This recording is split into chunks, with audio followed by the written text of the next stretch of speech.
예, 오늘 살펴볼 하나님의 말씀은 디도서 2장입니다. 디도서 2장 1절부터 5절입니다. 그래서 우리가 지난 시간에 이어서 계속해서 이제 건전한 교리에 대해서 살펴보려고 합니다. 그래서 총 4번에 걸쳐서 성경이 말씀하시는 건전한 교리에 대해서 좀 살펴보려고 합니다. 그래서 오늘은 두 번째 시간입니다. 디도서 2장 1절부터 5절에 보시면 이제 성경에서 건전한 교리에 대해서 말씀하고 있어요.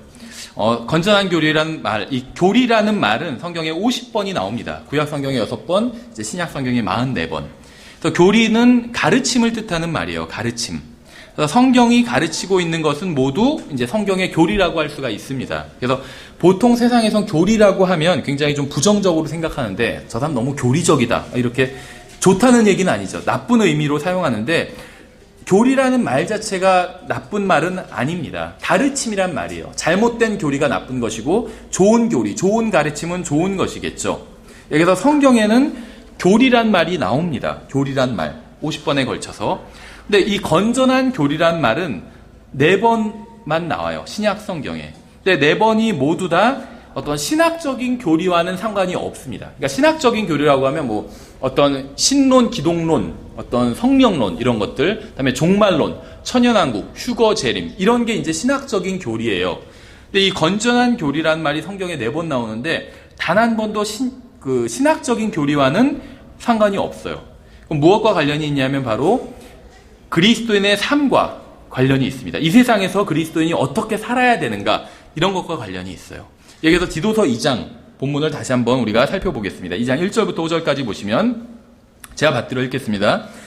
오직 너는 건전한 교리에 합당한 것들을 말하여, 그래서 건전한 교리 얘기를 하면서 이제 무엇이 건전한 교리인지 쭉 설명을 하고 있어요.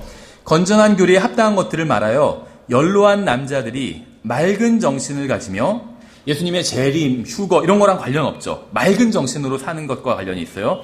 맑은 정신을 가지며 신중하고 절제하며 믿음과 사랑과 인내에서 건전하고, 연로한 여자들도 그와 같이 하여 거룩함에 합당하게 처신하도록 하며 거짓으로 비난하지 말고 자기를 많은 술에 내주지 말며 선한 것들을 가르치는 자가 되게 하라. 이것은 그들이 젊은 여자들을 가르쳐서 맑은 정신을 가지며 자기 남편을 사랑하고 자기 자녀들을 사랑하게 하며 신중하며 정숙하고 가정을 보살피며 선하고 자기 남편에게 순종하는 자가 되게 하려 함이니 그리하여야 하나님의 말씀이 모독을 받지 아니하리라. 여기서 건전한 교리에 대해서 성경이 말씀하고 있는데 그리스도인의 삶과 이 세상에서 어떻게 살아야 되는지 이런 삶과 관련된 말씀을 하고 있습니다. 제가 잠깐 기도하고 시작하겠습니다. 하나님 아버지, 저희들에게 많은 은혜를 베풀어 주셔서 감사드립니다. 또 저희들에게 정말 바른 성경을 주시고 또 바른 교리를 알려주셔서 감사드립니다. 주님, 저희들이 정말 주님께서 가르쳐 주신 바른 교리대로 또 바르게 이 세상에서 살 수 있도록 주님 저희들의 마음을 주관해 주시기 원합니다. 감사드리며 예수님의 이름으로 기도드렸습니다. 아멘. 불행하게도 오늘날 많은 독립침례 교회들이 바른 교리를 가지고 있지만 건전한 교리는 가지고 있지 않습니다. 성경에는 시편에서 뭐라고 말씀하고 있냐면 내가 주께 죄를 짓지 아니하려고 주의 말씀을 내 속에 숨겼나이다 이렇게 말씀하고 있어요. 그러니까 주님의 말씀을 자기 마음속에 숨겼다고, 그러니까 자기 마음에 간직했다고 얘기를 하고 있는데 그 이유가 죄를 짓지 않기 위해서라는 거예요. 바르게 살기 위해서라는 거죠. 그러니까 성경은 하나님의 말씀을 단지 머릿속에 이렇게 두기 위해서 공부하는 것, 지식을 습득하는 것은 어떤 의미에서는 아무런 소용이 없다고 말씀하고 있어요. 죄를 짓지 않고 바르게 살기 위해서 하나님의 말씀을 마음속에 간직하는 것이 의미가 있다는 것이죠. 성경 지식은 죄를 짓지 않고 살 수 있는 기회를 제공해 주는 거예요. 그렇죠? 하나님의 말씀을 알면 죄를 짓지 않을 수 있는 겁니다. 기회를 얻게 되는 거예요. 하지만 죄를 짓지 않는 삶을 보장해 주는 건 아니에요. 그러니까 성경을 안다고 해서 자동으로 죄를 짓지 않게 되는 것은 아니라는 거죠. 다만 죄를 지으려고 할 때 죄를 지으면 하나님께서 예를 들면 기뻐하시지 않으시고 또 어떻게 벌을 주시고 이런 걸 알기 때문에 내가 죄를 짓지 말아야지 이렇게 죄를 짓지 않을 수 있는 기회를 얻게 된다는 거죠. 하지만 자동으로 죄를 짓지 않게 되는 것은 아니라는 겁니다. 오늘날 많은 사람들이 손에 바른 성경인 킹제임스 성경을 가지고 있어요. 실제로 킹제임스 성경이 과거에 비해서는 지금 많이 더 보급이 되고 있습니다. 우리나라에서도. 그래서 점점 킹제임스 성경을 믿는 사람들이 늘어나고 있어요. 그래서 심지어는 연예계에 종사하는 사람들도 킹제임스 성경을 믿고 모인 사람들이 있어요. 그렇죠. 그래서 저도 다음 주에 이제 거기 가서 또 설교를 해야 되는데, 과거에는 누가 그런 걸 생각이나 했겠어요. 킹제임스 성경을 믿는 교회들도 늘어나고 있고, 성서침례교회 또 기타 다른 여러 교회에서 이제 교회 자체적으로 아예 성경을 킹제임스 성경으로 바꾸는 교회들도 있습니다. 이건 굉장히 전 좋은 일이라고 생각을 합니다. 우리나라뿐만 아니라 미국에서도 킹제임스 성경 믿는 교회들, 믿는 사람들이 늘어나고 있다고 합니다. 그래서 많은 사람들이 킹제임스 성경을 손에 가지고 있어요. 근데 동시에 마음에는 죄악을 품고 있는 경우도 너무나도 많이 있다는 겁니다. 킹제임스 성경을 믿고 있는 이 진영에 있는 많은 사람들이 손에는 킹제임스 성경을 가지고 있지만 마음속에는 죄악을 품고 있다는 거예요. 많은 사람들이 그리스도의 신성과 처녀탄생과 어떤 창조에 관해서는 정확히 알고 있으면서, 그러니까 바른 교리에 관해서는 정확히 알고 있으면서 동시에 마음은 비뚤어져 있는 경우도 너무나도 많이 있어요. 이 세상 사람들은 구원받은 사람들이 믿는 교리에 동의하지 않기 때문에 예수님을 믿지 않는 게 아니라 구원받은 사람들의 삶에 동의하지 않기 때문에 예수님을 믿지 않는 경우가 훨씬 더 많이 있습니다. 오늘 본문에서도 건전한 교리를 언급하면서 구원받은 사람들이 어떻게 살아야 하는지 말씀하고 있어요. 교회에서 무엇을 가르쳐야 되는지 아세요? 휴거, 재림, 천연왕국 이런 것 당연히 가르쳐야 되겠죠. 이런 것뿐만이 아니라 어떻게 하면 믿음과 사랑과 인내에서 건전하게 되는지, 또 어떻게 하면 거룩함에 합당하게 처신해야 하는지를 교회에서 가르쳐야 됩니다. 이런 건전한 교리들을.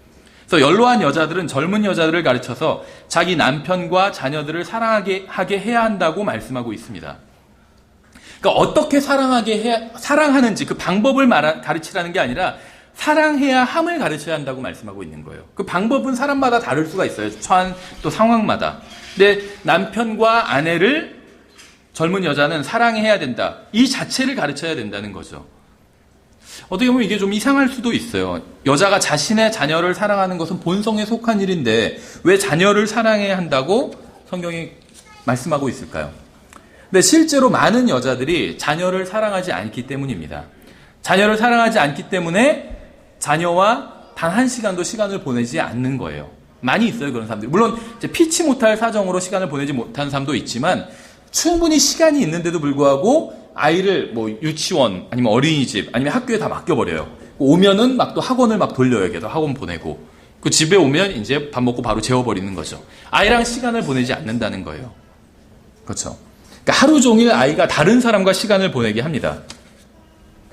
자녀를 자녀로 대하는 게 아니라 어떻게 보면 애완동물 아니면 어떻게 보면 자기의 아바타 아니면 자기의 트로피쯤으로 자녀를 여기는 사람들이 많다는 거예요. 그래서 자기가 이루지 못한 꿈을 어떤 이루게 해서 대리만족을 자기가 자녀를 통해서 하고 또 자기의 어떤 자랑거리, 트로피처럼. 트로피는 자랑거리잖아요. 봐라, 내가 이룬 업적이 이거다. 이것처럼 자녀를 그런 자랑거리, 자녀의 정말 어떤 유익과 행복과 이런 것이 아니라 자기의 자랑거리로 여기기 위해서 혹독하게 공부시키고 이런 사람들이 있다는 거죠. 자기가 자녀와 함께 시간은 전혀 보내지 않고. 그래서 성경은 연로한 여자들은 젊은 여자들을 가르쳐서 자기 남편과 자녀를 사랑해야 한다고 말씀하고 있습니다. 왜 이렇게 말씀하고 있을까요? 많은 사람들이 자기 자신만을 사랑하면서 살고 있기 때문에 그렇다는 거예요. 그리고 구원받은 사람들도 예외가 아니기 때문에 자신만을 사랑하면서 살다 보면 다른 사람을 사랑하지 않고 사랑해야 한다는 사실도 완전히 잊어버리게 됩니다. 이 세상은 자신을 사랑하라고 가르쳐요. 자기 자신을 사랑해라 이렇게 가르칩니다. 그게 이 세상의 정신이에요. 근데 성경은 단 한 번도 자신을 사랑하라고 말씀하신 적이 없습니다. 이 세상은 자신의 행복을 최고의 목표로 가르칩니다. 그렇죠. 옳은 일을 하라고 가르치는 사람은 거의 없어요. 이 세상은 그렇게 가르치지 않아요. 그러므로 성경은 바른 것을 하라고 가르쳐야 된다. 나이든 연로한 여인들이 젊은이 여자들에게 바른 것을 하도록 가르치라는 거죠. 자기 자신을 사랑하는 것이 아니라 남편과 아이들을 사랑하고 다른 사람을 사랑하라고 이렇게 가르쳐야 된다는 거예요. 자신이 아닌 다른 사람을 사랑해야 한다고 가르치라고. 그게 건전한 교리라는 겁니다. 자신을 사랑하도록 가르치는 것은 건전한 교리가 아니라는 겁니다. 또 성경은 신중하도록 가르쳐야 한다고 말씀하고 있어요. 신중해야 된대요. 여자들도 또 남자들도 연로한 남자들도 신중해야 한다고 말씀하고 있죠. 그러니까 아무 말이나 막 다 하고 다닐 필요가 없다는 거예요. 모든 사람에게 모든 말을 다 할 필요가 없다는 겁니다. 자신의 개인적인 모든 비밀을 다 이야기할 필요가 없다는 거예요. 예전에 다니던 교회에서도 이제 청년부가 좀 많은 교회였어요. 그래서 청년부가 한 50명, 60명, 그러니까 교회의 절반 이상이 청년부인 그런 교회였는데, 이제 오래된 얘기예요. 한 거의 20년도 더 된 얘기인데, 어떤 형제가 간증을 하는데, 이제 개인적인 간증을 하면서, 제가 지금 정확한 그 내용이 기억은 안 나는데, 대충 어떤 이야기였냐면, 이제 자기가 얼마나 과거에 어렵게 살아왔는지 뭐 자세히 얘기를 하더라고요. 뭐 그 자체가 나쁜 건 아니겠죠. 근데 뭐 외국에 가서 무슨 뭐 강간 혐의로 감옥에도 가고 막 이런 간증도 하더라고요. 그래서 그때도 딱 그 간증을 들으면서 드는 생각이, 저런 거를 다 말할 필요는 없는데. 그 형제도 20대 젊은 형제였고, 이제 거기서 다시 자매를 만나서 결혼을 하고 싶어 하는 형제였어요. 근데 강간 전과가 있다는 얘기까지 다 밝힌 거예요. 그럼 어떤 자매가 관심을 갖겠어요? 그 형제한테. 그렇지 않나요? 그러니까 모든 걸 다 시시콜콜하게 얘기할 필요는 없다는 겁니다. 그렇죠. 개인적인 모든 비밀을 다 털어놓을 필요는 없다. 뭐 속일 필요는 없지만, 그렇다고 해서 자기 개인사를 다 얘기하지 않아도 된다는 거죠. 말을 신중하게 해야 한다는 거예요. 그렇죠. 신중하게 말하고 신중하게 행동해야 된다는 겁니다. 오늘날은 신중함이 사라진 시대입니다. 특히 어떤 온라인상에서 페이스북이라는 게 있어요. 그래서 거기에 어떤 온라인상에 자기의 개인적인 모든 일상을 다 공개해버린다는 거예요. 그렇죠. 그래서 젊은 형제, 자매들 중에선 자기 연애하는 이야기들을 막 다 공개를 해요. 페이스북에. 그럼 어떻게 될까요? 연애하다가 그게 연애가 잘 안 될 수도 있겠죠. 그리고 나서 교회에선 다시 다른 형제, 자매랑 사귀기를 원해요. 이제 결혼할 나이가 되면. 그럼 자기의 소위 그 과거가 다 페이스북에 공개돼 있잖아요. 그거를 다른 사람들이 보면 좋게 생각하지는 않겠죠.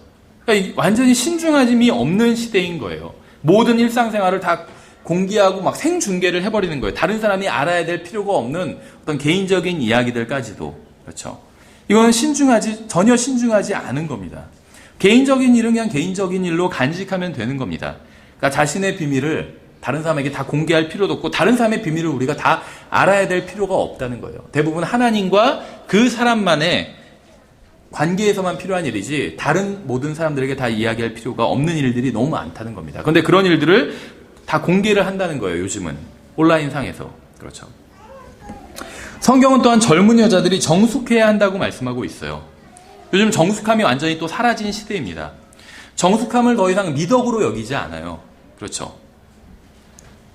저희 때에는, 지금은 어떤지 모르겠어요, 사실 잘. 근데 저희 때는 초등학교, 그러니까 국민학교 때 남학생들은 성교육을 받지 않았어요.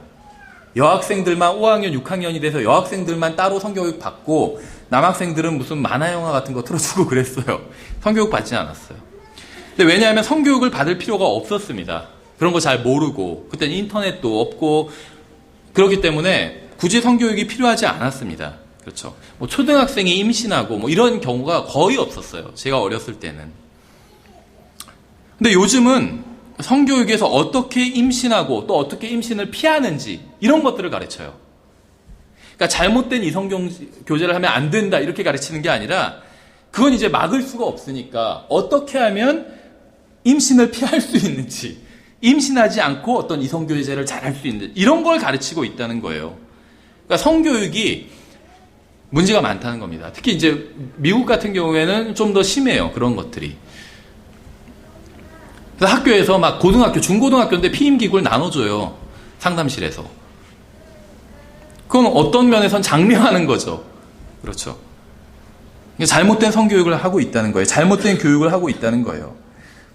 왜냐면 완전히 이제는 정숙함이란 것이 무너져 버린 사회이기 때문에, 어떤 그 여자가 자신의 미성년자 딸이 어쩌다가 임신을 하게 되었다고. 근데 왜 그렇게 되는지 모르겠다고 막 하소연한 적이 있어요. 자기 딸이 그렇게 그 나쁜 애가 아닌데 왜 임신을 하게 됐는지 모르겠다고 하면서. 그 여자는 착하기만 한 자기 어린 딸이 어떻게 임신하게 됐는지 전혀 자기는 알지 못했다고 이렇게 얘기를 하고 있지만, 저도 자세히 모르지만 대충은 짐작할 수가 있었어요. 왜냐하면 어린 나이부터 TV를 통해서 드라마를 보면서 잘못된 것을 배웠기 때문에 정숙함을 배우지 못한 거예요. 그 어린 딸이. 그렇죠. 어린 딸이 잘못된 것을 어디서 배웠는지 아세요?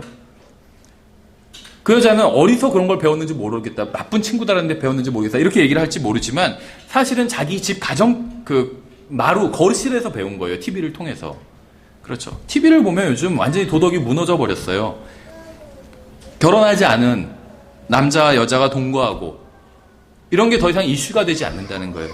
동성연애를 하고 이런 것 자체가 비난받지 않는다는 겁니다. 버젓이 TV에 방영을 해요. 드라마로. 그럼 모든 가족이 둘러앉아서 그걸 다 봐요. 그럼 그걸 결국 배우게 되는 거예요. 어린아이들이. 정숙함이 사라져버리는 시대가 되었다는 거예요. 그래서 성경은 젊은 여자는 정숙해야 한다고 하고 이것이 바로 이제 건전한 교리라고 말씀하고 있는 겁니다. 우리는 교회와 가정에서 정숙함을 가르쳐야 됩니다. 왜냐하면 이 세상 어디에서도 정숙함을 배울 수 없기 때문에. 그렇죠. 요즘 어떤 아이들이 가장 되고 싶어하는 게 연예인이잖아요. 그 중에서도 뭐 특히 가수. 그럼 여자 무슨 가수들, 무슨 소위 뭐 걸그룹 하면은 정숙함과는 관계가 멀잖아요. 그렇죠.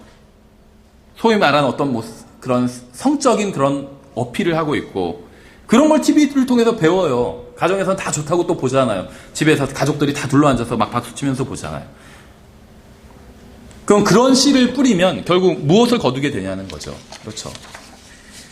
성경은 또한 젊은 여자들이 가정을 보살피도록 가르쳐야 한다고 말씀하고 있습니다. 가정을 보살핀다는 것은 항상 집에만 있으라는 얘기가 아닙니다. 이 세상은 자신을 희생해서 가정을 보살피는 여자를 불쌍하다고 할지 모르지만 성경은 그러한 여자는 복 있는 여자라고 말씀하고 있어요. 그리고 젊은 여자가 가정을 보살피는 것이 바로 건전한 교리이고 이것을 가르쳐야 한다고 성경은 말씀하고 있습니다. 이 교리를 가르치지 않아서 많은 가정이 예수님의 이름으로 무너지고 하나님의 이름이 모독을 당하고 있어요. 그렇죠. 여자가 가정을 돌보지 않기 때문에 성경 우리가 바르게 사는 것을 건전한 교리라고 부르고 있습니다. 예수 그리스도의 피에 관한 가르침, 교리는 교리예요. 이건 그냥 교리라고 불러요. 하지만 이 세상에서 바르게 사는 것은 건전한 교리라고 부르고 있다는 거죠. 우리는 기본적이고 핵심적이고 어떤 신학적인 교리도 가르쳐야 하지만 건전한 교리도 반드시 가르쳐야 합니다. 성경은 젊은 여자들이 선하게 살도록 가르쳐야 한다고 말씀하고 있어요. 하나님이 어떤 분인지, 또 예수님과 성령님께서는 어떤 분인지, 또 인류 역사의 끝에는 어떤 일이 벌어지게 될 것인지 가르치는 것도 굉장히 중요하지만 이 세상에서 선하게 살도록 가르치는 것도 간과하지 말아야 된다는 거예요. 특히 바른 성경과 바른 교리를 믿는 교회들에선 더욱 이것을 강조해서 가르쳐야 됩니다. 무엇이 선한 것이고 무엇이 바른 행동인지 가르쳐야 된다는 거예요. 하나님께서는 우리가 행복하기를 원하시지만 그것보다 더욱 원하시는 것은 우리가 바르게 사는 거예요. 이 세상에서. 이걸 가장 원하신다는 거죠. 우리는 젊은 여자들에게 무엇이 선한 것인지 가르쳐야 합니다. 남편 외에 다른 남자와 사귀는 것은 선한 게 아니에요. 지금 간통죄가 완전히 이제 폐지돼 버렸잖아요. 그래서 막 그걸 축하하는 그런 모임들도 있더라고요. 그런 건 선한 게 아니라는 거죠. 술을 마시는 것도 선한 게 아닙니다. 거짓말하고 속이는 것도 선한 게 아니에요. 우리는 구원받은 사람들에게 선한 것, 선하게 사는 것을 가르쳐야 됩니다. 이것이 굉장히 중요해요. 아이들도 바르게 사는 법을 가르쳐야 됩니다. 자기 멋대로 살도록 하는 것은 바른 게 아닙니다. 자신이 세상의 중심이라고 생각하도록 하는 것도 바른 게 아닙니다. 그렇게 배운 사람은 결혼 생활을 할 수도 없고 직장이나 가정 생활, 또 교회 생활을 할 수도 없습니다. 자기가 중심이라고 생각한다면. 그렇죠. 사람들은 무엇이 선한 것인지 몰라요. 그래서 우리는 선한 것을 가르쳐야 됩니다. 그리고 이것이 바로 건전한 교리라고 성경은 말씀하고 있어요. 아무리 성경을 많이 한다 할지라도 바르지 못한 삶을 산다면 성경을 전혀 모르는 것과 결국 차이가 거의 없게 된다는 거예요. 여러분이 알고 있는 교리가 여러분이 바르게 살도록 하지 못한다면 여러분이 알고 있는 교리는 나쁜 교리라는 겁니다. 좋은 교리가 아닐 확률이 크다는 거예요. 내가 믿고 있는 그 교리로 인해서 내가 바르게 되지 않는다면 무슨 소용이 있겠느냐는 거예요. 그 교리, 내가 알고 있는 그 교리가. 성경은 또한 젊은 여자들을 가르쳐서 자기 남편에게 순종하게 해야 한다고 말씀하고 있습니다. 저는 세상 사람들이 이런 교리를 얼마나 이상하게 생각하고 비웃고 있는지 잘 알고 있어요. 여러분도 잘 아실 거예요. 여자는 남자에게 순종해야 된다. 아내는 남편에게 순종해야 된다. 세상에선 이런 말을 들으면 아마 비웃을 겁니다. 그리고 불행하게도 얼마나 많은 구원받은 자매들도 이 교리를 비웃고 있는지도 잘 알고 있어요. 이 교리를 비웃는 많은 여자들이 직장에서는 자신의 상사인 다른 남자에게 순종합니다. 그렇죠.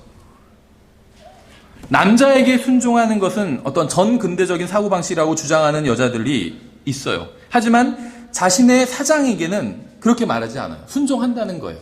그렇죠. 그렇지 않나요? 사장이 남자라고 해서 나는 남자에게 순종할 수 없다. 이렇게 주장하는 사람은 없다는 거죠.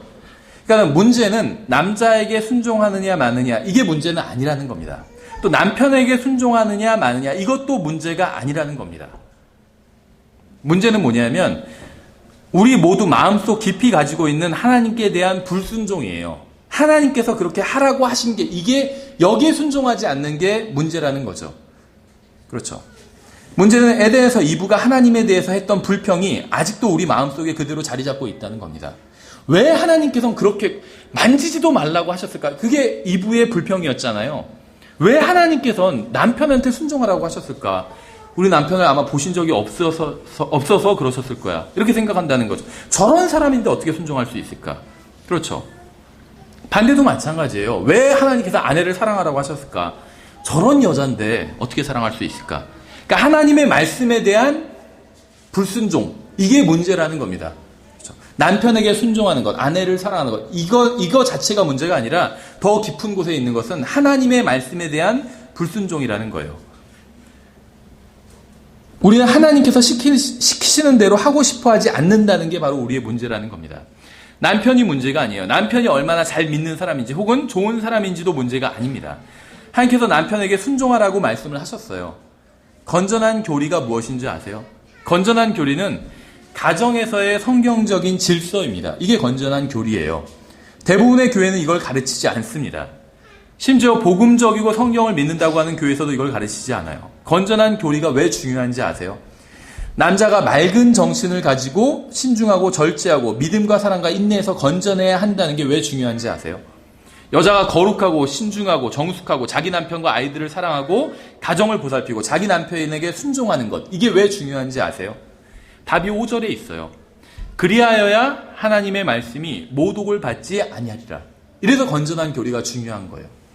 그렇죠? 그러니까 예수 그리스도의 피, 휴거, 재림 이런 교리도 중요합니다. 근데 건전한 교리는 우리의 삶과 관련된 거잖아요. 내가 이 세상에서 정직하고 바르게 사는 것, 가정에서도 제대로 생활하는 것, 이런 게 건전한 교리잖아요. 근데 이게 성경은 중요하다고 말씀하고 있어요. 계속 반복해서 강조하고 있고. 근데 이게 중요한 이유는 이렇게 해야 우리가 건전한 교리를 실행하면서 살아야 하나님의 말씀이 모독을 받지 않기 때문이에요. 하나님의 이름이 모독받지 않기 때문에. 우리가 아무리 좋은 교리, 훌륭한 교리를 믿는다 할지라도 우리의 생활이 엉망이라면 사람들은 그것을 가지고 우리만 욕하는 것이 아니라 우리가 믿는 하나님, 하나님의 말씀, 하나님의 이름까지도 욕한다는 거예요. 그래서 이 건전한 교리가 굉장히 중요하다는 겁니다. 우리의 자녀들은 교회에 다니면서 그리스도의 신성, 처녀탄생, 보혈, 대속, 휴거, 재림 이런 걸 배우게 될 겁니다. 교회에서. 그렇죠. 하지만 만일 교회에서 신중하지 않고 절제하지 않고 부도덕하고 또 아내를 사랑하지 않고 남편에게 순종하지 않는 어른들을 본다면 아이들은 하나님의 말씀을 존중하는 법을 배우지 못하게 된다는 거예요. 왜냐하면 말로는 하나님의 말씀대로 살아야 한다고 하면서 실제로는 그렇게 살지 않는 어른들을 보면 아이들은 신앙에 회의적이 되게 되고 결국은 교회를 나중에 성인이 돼선 떠나게 된다는 거죠. 아이들이 교회를 떠나는 가장 큰 이유는 어른들이 하나님의 말씀을 전혀 존중하지 않는 삶을 사는 것을 직접 눈으로 봤기 때문입니다. 그렇죠. 어른들이, 부모가 믿음의 본을 보이지 못했기 때문에 아이들은 하나님의 말씀을 존중하지 않는 거예요. 어른들이 말로는 하나님이 존재하신다고 하지만 삶을 보면 하나님이 존재하시지 않는 것처럼 살기 때문에 성인이 되어서는 아이들이 교회를 떠나버리게 된다는 거예요. 예수님을 믿는다고 하는 남자가 아내를 사랑하지 않고 또 예수님을 믿는다고 하는 여자가 남편에게 순종하지 않고 성경을 믿는다고 하는 남자가 정직하지 않고 성경을 믿는다고 하는 여자가 정숙하지 않기 때문에 믿지 않는 사람들이 하나님의 말씀을 존중하지 않고 도리어 모독하는 겁니다. 저 사람들이 믿는 게 대체 무엇이길래 저따구 한마디로 저 따위로 저렇게 사는 건가 이렇게 판단한다는 거예요. 그렇죠. 그래서 하나님의 말씀 존중하지 않고 도리어 모독한다는 겁니다. 믿지 않는 사람들은 예수님께서 실제로 몇 월에 출생하셨는지 그게 12월인지 10월인지 6월인지 아니면 예수님께 경배한 그 현명한 사람들이 뭐 3명이었는지 5명이었는지 이런 거에 전혀 관심이 없어요. 심지어 어떤 성경이 바른 성경인가 이런 거에도 전혀 관심이 없습니다. 믿지 않는 사람들은 NIV를 보건 킹제임스 성경을 보건 전혀 상관 안 하겠죠. 예레미야서 10장에는 찾지 않으셔도 돼요. 우상에 대한 말씀이 나옵니다. 우상에 대한. 그것이 하나님 앞에서 얼마나 가증한 것인지 누가 읽어도 이해할 수 있게 명확하게 나와 있어요.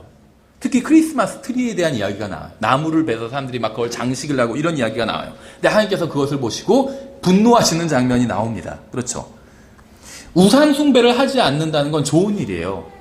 집에 예를 들면 우상이 있어요. 근데 우상을 다 없애버렸어요. 그럼 그건 잘한 일이죠. 그렇죠. 하지만 집에 있는 돌이나 나무로 된 모든 우상을 다 없애버린 바로 그 해에 아내를 버리고 다른 여자와 만난다면 우상을 다 없애버렸다는 게 결국 무슨 의미가 있겠어요? 그렇죠. 생각해보세요. 아버지가 이제부터는 우리 집에서 우상 숭배하지 않겠다 선포를 해요. 집에서 아내와 자녀들 다 불러놓고 그래서 우상 그동안 섬기던 것들을 다 깨버려버렸어요. 다 집에서 치워버렸어요. 그래놓고는 아버지가 아내를 버리고 바람을 폈어요. 다른 여자랑. 그럼 자녀들이 어떻게 생각을 하겠냐는 거예요. 아, 우리 아버지는 우상 숭배를 하지 않는 분이니까 참 훌륭한 분이야. 이렇게 생각할까요? 위선자라고 생각하겠죠. 그럼 하나님께서는 어떻게 생각하실까요? 비록 저 사람이 아내를 버리고 다른 여자를 만나고 있긴 하지만 돌이나 나무로 된 우상을 숭배하지 않고 다 버렸으니까 정말 잘한 일이야. 이렇게 하나님께서 생각하실까요? 아니라는 거죠. 우상을 숭배하지 말라는 것은 바른 교리입니다. 그렇죠. 아내를 사랑하라는 것은 건전한 교리예요. 우리의 삶과 관련된. 바른 교리가 있고 건전한 교리가 있어요. 성경엔. 아무리 바른 교리를 제대로 믿는다 할지라도 건전한 교리를 실행하지 않는다면 하나님께 영광을 돌리지 못하고 도리어 그분의 이름과 말씀이 모독을 당하게 된다는 겁니다.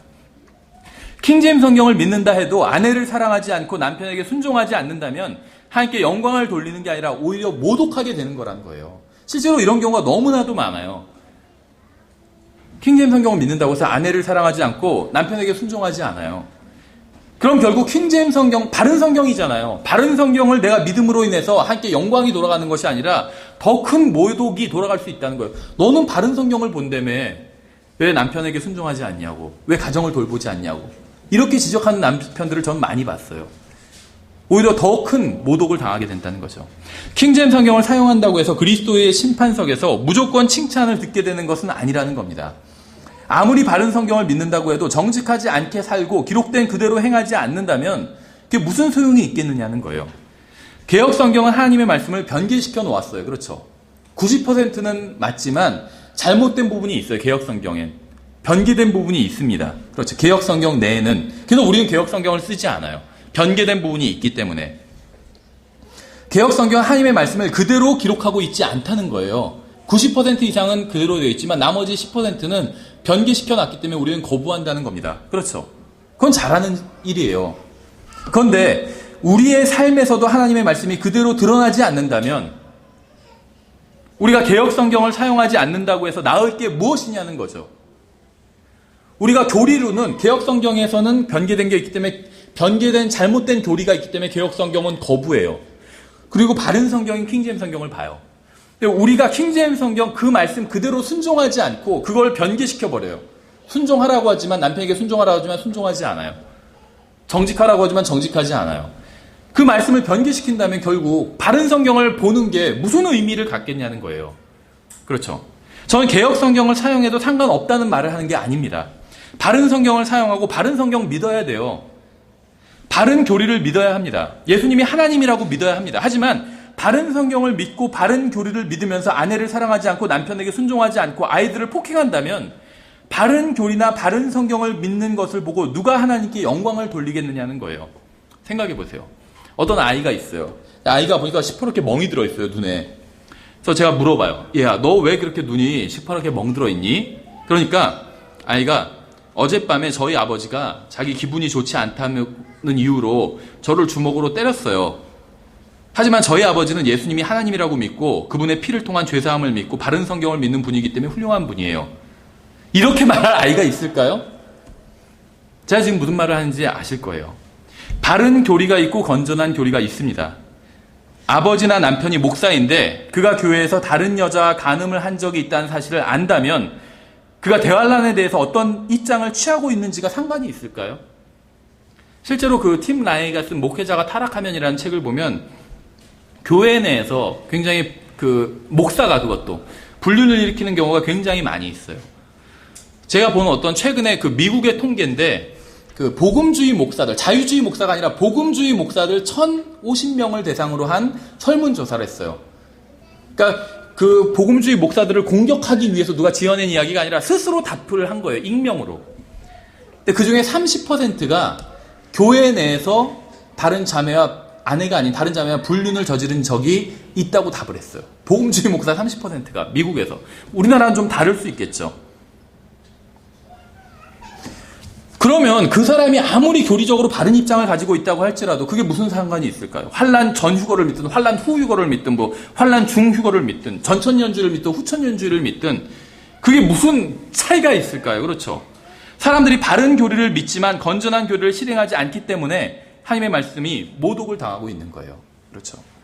우리나라에 필요한 사람은 바른 교리만 아는 사람이 아니라 바른 교리를 알 뿐 아니라 건전한 교리를 알고 실행하는 사람입니다. 바른 교리를 안다는 것은 사실을 안다는 걸 의미해요. 진리를 안다는 거예요. 거울을 보고 아 내가 어떻게 생겼구나. 내 얼굴에 뭐가 묻었구나. 바른 교리를 안다는 건 그걸 아는 거예요. 그렇죠. 건전한 교리를 실행한다는 건 자기 얼굴에 묻은 그 때를 아니면 그 묻은 것을 닦아낸다는 거예요. 그러니까 바른 교리를 아는 것도 중요해요. 저는 그게 중요하지 않다고 하는 얘기가 아니에요. 중요해요. 거울을 보고 지금 내 얼굴에 뭐가 묻었고 어디가 잘못됐고 이걸 보는 것도 중요합니다. 근데 그걸 닦아내고 바르게 닦아내고 그걸 바르게 바로잡는 것도 중요하다는 거죠. 그러니까 바른 교리만 아는 것으로 그치는 것이 아니라 건전한 교리를 실행하는 것이 힘을 얻게 된다는 겁니다. 그렇죠. 건전한 교리를 실행한다는 건 무엇이냐면 다른 말로 하면 성령님께 자신의 마음을 내어드린다는 것을 의미합니다.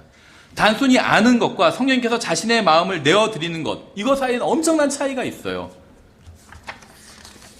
마태복음 한번 5장을 보겠습니다. 마태복음 5장.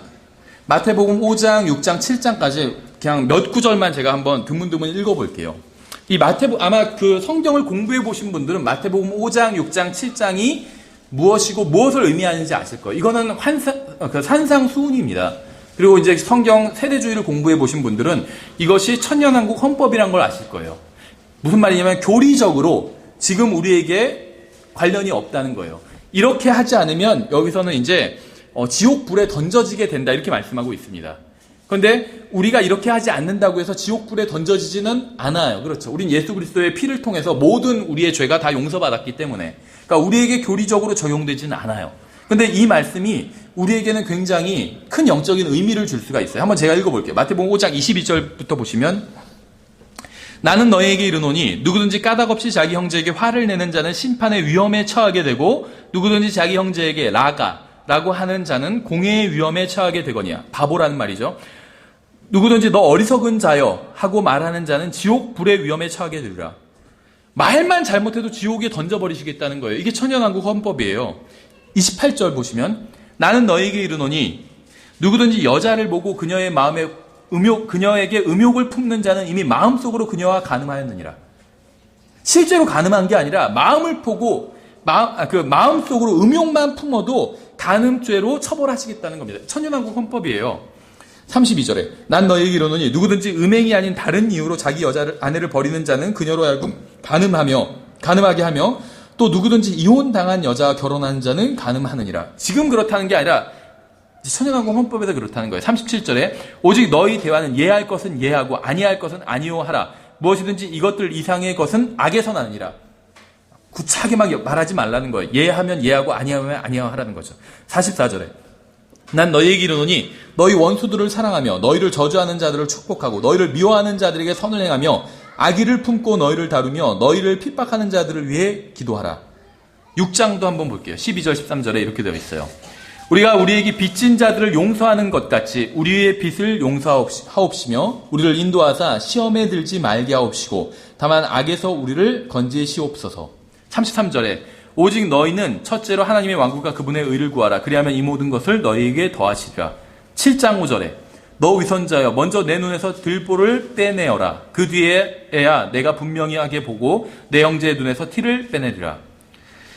마태복음 5장부터 7장까지 말씀은 교리적으로 교회 시대, 지금 우리에게 적용되는 것은 아닙니다. 이렇게 하면은 지옥에 우리가 던져지는 것은 아니라는 거예요. 하지만 여기서 예수님께서 하신 말씀대로 사는 사람이 있다면 누구나 그 사람을 좋아할 거예요. 그렇죠? 막 괴롭혔는데, 핍박을 했는데도 그 사람은 우리에게 축복해줘요. 그리고 우리를 용서해주고. 그럼 우리는 그 사람을 인정할 거예요. 그렇죠? 좋은 사람이라고. 사람들이 이 말씀대로 살면 세상도 더 살기 좋은 곳이 되고 교회도 더 좋은 교회가 될 것임은 틀림없습니다. 그렇죠? 사람들이 지금 제가 읽은 마태복음 5장, 6장, 7장대로 산다면 세상이 더 좋은 곳이 될 거예요. 그 교회도 더 좋은 곳이 될 겁니다. 그런데 7장 28절에서 뭐라고 말씀하고 있냐면 예수님께서 제가 지금 방금 간추려서 요약해서 말씀을 드렸지만 5장부터 7장까지 이런 종류의 말씀을 쭉 하셨죠. 그리고 7장 28절에서 뭐라고 말씀하고 있냐면 예수님께서 이 말씀들을 마치심에 사람들이 그분의 교리에 깜짝 놀라니 이렇게 말씀하고 있어요. 그러니까 우리가 방금 읽은 마태복음 5장, 6장, 7장의 말씀은 교리라는 겁니다. 교리. 그렇죠. 마태복음 5장부터 7장까지 교리적인 적용은 일단 접어두고 잠시 한번 생각을 해볼게요. 예수님은 바르게 살라고 가르치신 거예요. 그렇죠. 5장, 6장, 7장에 보면 바르게 살라고 가르치셨어요. 다른 사람을 욕하지 말고, 한마디로 요약하면 다른 사람 욕하지 말고, 여자를 보고 음욕 품지 말고, 아내를 버리지 말고, 원수를 사랑하고, 다른 사람 용서해 주라고 하신 거예요. 그렇죠. 바르게 살라고 가르치신 거예요. 예수님은 건전한 교리를 가르치신 겁니다. 여호와의 증인이나 로마 카톨릭이나 아니면 몰몬 교인들이 잘못된 점이 무엇인지 아는 것도 중요합니다. 하지만 그것 못지않게 중요한 것은 자신이 하나님 앞에서 무엇이 잘못되었는지를 아는 거예요. 그렇죠? 하나님의 말씀을 통해서 자신의 삶이 얼마나 빗나갔는지, 얼마나 잘못되었는지 비춰보는 것. 이것이 가장 중요한 거예요. 거울을 가지고 다른 사람들만 비춰줘요. 그러면서 봐라, 너 여기 얼굴에 뭐 묻었잖아. 거울 봐봐. 이렇게 비춰주는 거. 이것도 좋은 일이겠죠. 우리가 여호와의 증인이나 몰몬교, 무슨 로마 카톨릭 이런 다른 이단들의 오류를 지적하는 것이 그런 일일 거예요. 거울을 가지고 다른 사람 얼굴을 비춰주면서 봐라, 너 얼굴에 뭐 묻었잖아. 그렇게 하는 것도 필요한 일입니다. 그런데 자기 얼굴에 잔뜩 뭐가 더럽게 묻었는데 그건 보지 않아요. 그렇다면 그건 어리석은 일이라는 거죠. 그렇죠? 여러분이 구원받았다면 여러분은 나중에 공중에 들려 올라가게 될 것이고 공중에서 그리스도의 심판석 앞에 서게 될 것입니다. 여기서는 아무도 지옥에 가진 않아요. 다만 여러분이 구원받고 나서 어떻게 살았는지에 대해서 평가하실 거예요. 다시 말하면 건전한 교리를 여러분들이 어떻게 실행했는지에 대해서 평가받는 자리가 될 거라는 거예요. 그리스도의 심판석에서 예수님께서는 여러분에게 여호와의 증인이나 가톨릭 교인이나 몰몬 교인에 대해서 묻지 않으실 겁니다. 그럼 무엇을 물을지 아세요? 여러분 자신이 각자의 몸으로 무엇을 했는지를 물으실 거예요. 이게 로마서 14장 10절부터 12절에 나와 있어요. 로마서 14장에서 그리스도의 심판석에 대해서 설명하면서 우리 각자가 자신의 몸으로 무엇을 했는지에 관해서 회개 보고를 할 거라고 말씀하고 있어요. 건전한 교리를 어떻게 실행했는지에 대해서 말씀드려야 된다는 거예요. 물론 그것만은 아니지만 어떻게 복음을 전했는지 이런 것도 포함이겠죠. 그러니까 그것만은 아니지만 포함된다는 거예요. 우리가 건전한 교리대로 어떻게 실행했는지 자기 몸으로 어떻게 했는지 다른 사람에 대해서가 아니라 그리스도의 심판석에선 여러분에게 주님께서는 다른 사람에 대해서 묻지 않으실 거예요. 우리 부모님 때문에 내가 그렇게 못했습니다. 부모님에 대해서도 묻지 않으실 거예요. 우리 아내 때문에 내가 주님 제대로 못 섬겼어. 남편 때문에 제대로 못 섬겼어. 남편에 대해서도 묻지 않으실 거예요. 아내에 대해서도 누구에 대해서도 묻지 않으시고 각자 자신에 대해서 물으실 거예요. 그렇죠. 그러니까 다른 사람의 잘못을 보여주는 일도 의미가 있겠죠. 다른 사람의 잘못만 보여주고 자기의 잘못을 바로잡지 못한다면 하나님의 말씀을 통해서 그렇다면 그것은 엄청나게 어리석은 짓을 한 거란 것이죠. 마가복음 11장에 마지막으로 보면 마가복음 11장에선 이렇게 되어 있어요. 17절부터 18절에 비슷한 말씀이에요. 마태복음과 마가복음 제가 그냥 읽어볼게요. 마가복음 11장 17절에 그들에게 말씀하시며 가르치시되 기록된 바 내 집은 모든 민족들에게 기도하는 집이라 분리를 하지 아니하였느냐. 그러나 너희가 그것을 강도의 소굴로 만들었도다 하시매 서기관들과 수제사장들이 그 말을 듣고 어떻게 자기들이 그분을 죽일까 꾀하니 이는 모든 사람들이 그분의 교리에 깜짝 놀랐으므로 그들이 그분을 두려워했기 때문이더라. 지금 그 하나님의 집, 성전에서 사람들이 막 팔고 사고 이런 걸 했죠. 그러니까 이거는 신학적인 교리는 아니었어요. 그렇죠. 그러니까 지금 이 제사장들, 서기관들 또 사람들이, 유대인들이 성전을 제대로 사용하지 못한 거예요. 그 용도에 맞게. 그러니까 이건 하나님의 존재를 부인하지도 않았어요. 그렇죠. 어떤 신학적인 논쟁이 있었던 게 아닙니다. 어떻게 살아야 되는지, 지금 우리 식대로 영적으로 적용하면 교회에서 어떻게 행동해야 되는지, 함께 모였을 때 어떻게 행동해야 되는지, 건전한 교리에 관한 것이에요. 이걸 잘 못한 거예요. 그래서 예수님께서 바로 잡아주셨죠. 예수님의 교리가 무엇이었는지 아세요? 하나님의 집에서 어떻게 행동해야 하는지에 관한 것이었어요. 예수님의 교리는 바르게 행동하는 것과 관련이 있었습니다. 하나님의 백성들 가운데서 바르게 행동하는 것, 이것이 바로 교리였다는 것, 예수님께서 가르치신 교리였다는 겁니다. 만약에 여러분이 마태복음과 에베소서의 차이를 알고 바르게 나누어 교리적인 적용을 하고 가르칠 수 있다 할지라도 형제와 다투고 미워한다면 건전한 교리를 어기는 거예요. 그렇지 않나요? 생각해 보세요. 사람들이, 제가 마태복음과 에베소서를 아주 잘 가르쳐요. 비교해서. 마태복음은 어떻게 유대인들에게 교리적으로 적용되고 에베소서는 교회에게 적용된다. 이런 걸 잘 나눠서 가르쳐요. 그런데 예배가 끝나고 제가 누군가에게 막 소리를 지르면서 뭐라고 해요. 그럼 사람들이 집에 가서 무엇을 궁금해할까요? 다음 주에도 계속 마태복음과 에베소서를 비교해서 공부를 해보고 싶다. 그게 궁금하다. 이렇게 생각할까요? 아니면 목사님이 이우재 형제님이 왜 어떤 형제에게 그렇게 화를 내면서 소리를 질렀을까? 이걸 궁금해할까요? 뻔하다는 거죠. 뭘 궁금해할지는. 바른 교리는 건전한 교리가 실행될 때에만 힘을 얻게 됩니다. 아마 여러분은 바르다고 생각하는 교리를 믿고 있을 거예요. 바른 교리를 믿는 건 좋은 일입니다. 하지만 건전한 교리를 믿고 실행하지 않는다면 아무런 능력이 없게 된다는 거예요. 여러분이 믿는 교리가 여러분이 바르게 살게 하지 못한다면 그것은 좋은 교리가 아닐 수 있다는 겁니다. 그렇죠? 우리가 건전한 교리를 실행하지 않으면 아무도 우리가 전하는 바른 교리에 귀를 기울이지 않게 될 겁니다. 마지막으로 로마서 6장만 한번 읽어볼게요. 로마서 6장을 우리가 다양하게 바라볼 수 있지만 오늘 우리 주제에 맞춰서 한번 해석을 해보겠습니다. 로마서 6장 16절부터 18절까지 세 절을 한번 보겠습니다. 여기서는 내어줌에 관해서 말씀하고 있어요. 내어드림에 관해서. 로마서 6장 16절에 너희 자신을 누구에게 종으로 내주어 순종하게 하면 너희가 순종하는 그 사람의 종이 되는 줄을 너희가 알지 못하느냐. 혹은 죄의 종으로 사망에 이르고 혹은 순종의 종으로 의에 이르느니라. 그러나 하나님께 감사하리로다. 너희가 죄의 종이었으나 너희에게 전달된 교리의 그 틀에 마음으로부터 순종하고 이로써 죄로부터 해방되어 의의 종이 되었느니라.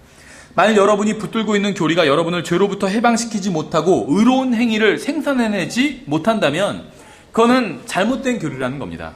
그 교리가 바른 교리일 수는 있지만 건전한 교리는 아니기 때문에 잘못된 교리일 수 있다는 거예요. 우리 주위에 있는 사람들은 우리가 믿는 교리가 우리의 삶에서 어떻게 드러나는지를 지켜보고 있어요. 그들은 우리가 믿는 교리가 우리의 생각과 입술과 마음과 인생과 태도를 어떻게 변화시켰는지를 알고 싶어해요. 여러분은 바른 교리로 인해서 구원받았습니다. 바른 교리로 인해서 여러분은 하나님께 감사할 수 있을 거예요. 하지만 여러분 주위에 있는 사람들은 여러분이 실행하는 건전한 교리로 인해서 여러분을 통해서 하나님께 감사할 수 있게 된다는 겁니다. 아무리 바른 교리를 알고 있다 할지라도 건전한 교리를 실행하지 않는다면 그리스도인으로서 아무런 영향력이 없게 된다는 거예요. 그렇죠. 그 그리스도의 심판석에서도 하나님께서는 우리가 얼마나 건전한 교리를 실행했는지에 관해서, 우리의 몸으로 얼마나 주님의 말씀에 순종했는지에 관해서, 우리가 얼마나 성령께 우리 자신을 내어드렸는지에 관해서 물으실 거라는 것이죠. 그렇죠. 건전한 교리가 굉장히 중요해요. 바른 교리만큼이나 중요합니다. 저는 바른 교리가 중요하지 않다 이런 얘기를 하는 게 아닙니다. 바른 교리도 중요해요. 근데 그건 못지않게 중요한 것이 건전한 교리라는 겁니다. 바른 교리만 알고 있다면 그리스도의 심판석에서 책망을 당하게 될 거예요. 근데 바른 교리를 알고 건전한 교리를 실행했다면 그리스도의 심판석에서 칭찬을 듣게 될 겁니다. 그 하나님의 이름이 모독당하지 않게 될 거예요. 잠깐 기도하겠습니다. 이 시간 여러분이 나는 정말 건전한 교리를 실행하면서 살았는지, 다른 사람 생각하지 말고 나 자신은 그렇게 했는지 한번 스스로를 하나님의 말씀에 비춰보시기 바랍니다. 다른 사람이 아니라 나는 정말 하나님의 말씀대로 살았는지, 아니면 살려고 하는 그 마음이 있었는지, 아니면 앞으로는 정말 하나님의 말씀대로 살고 싶다고 그런 마음을 갖고 있는지, 정말 죄에게 내어드리는 것이 아니라 정말 성령님께 나 자신을 내어드려서 의의 도구로 내가 이 세상에서 바르게 살도록 내가 내 자신을 하나님께 내어드릴 것인지 여러분이 돌아보셨으면 합니다. 예, 기도하겠습니다. 하나님 아버지, 저희를 도와주시기 원합니다. 저희가 믿는 교리가 저희의 삶에서 드러날 수 있게 도와주시기를 원합니다. 저희가 정말 너무나도 연약하기 때문에 또 너무나도 육신적이기 때문에 주님의 말씀대로 살지 못한 적이 너무나도 많이 있습니다. 이곳에 있는 모든 사람들을 도와주시기 원합니다. 우리가 바른 교리를 믿을 수 있게 도와주시기 원합니다. 하지만 그것만이 아니라 주님의 뜻대로 바르게 살 수 있도록 주님 도와주시기 원합니다. 그래서 저희로 인해서, 저희의 인생으로 인해서 저희의 마음과 말과 생각과 삶과 저희의 태도로 인해서 주님의 이름과 주님의 말씀이 모독을 당하지 않고 영광을 받을 수 있게 주님 저희 안에서 역사해 주시기 원합니다. 예수님의 이름으로 기도드렸습니다. 아멘.